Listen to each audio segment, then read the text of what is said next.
Hi everyone, we're going to be offering structured training on how to use Moodle at Oak Hills later on in the semester, but some people have been emailing me just wanting to get started, and I wanted to get this information out to those who would like to try things out so that you can see some important aspects.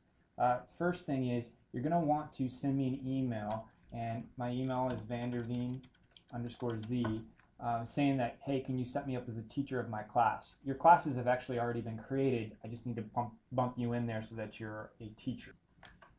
Then when you log into Moodle, you will see your class actually appear in the opening page. You click on it to get into it, and you should see an administrative block over here. You want to click on settings and set up something called an enrollment key. Scroll down here, and what that does is this allows kids to enroll in your class as students. You probably have some experience with this with the advisory class.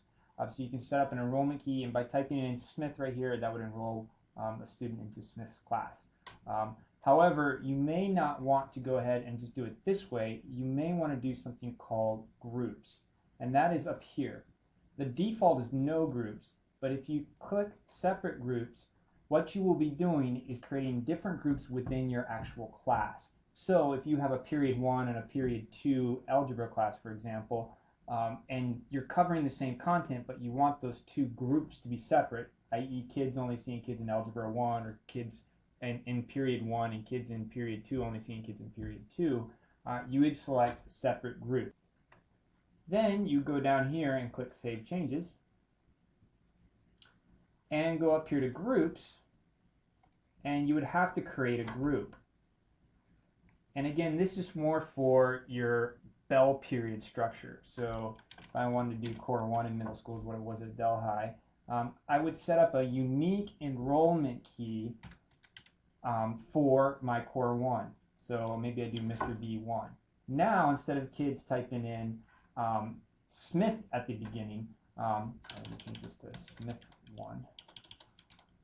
Instead of typing in Smith as the enrollment key, if they type in Smith 1, it enrolls them both into Brandy's class here as well as into her Core 1 group. And this is going to come in very handy, particularly if it comes to grading tests or for discussion forums or any of those kind of things, because it's nice to be able to group your kids according to actual class that you have them in. So I just really want to encourage you to do this for when you're going to have your kids enroll in your Moodle class. It's pretty important that you create groups if you think it will help with your structure of your class. If you have any questions, you can always email me. And again, we're going to be rolling out some more formal instruction later on, but this is for those teachers who would like just to get started. Thanks.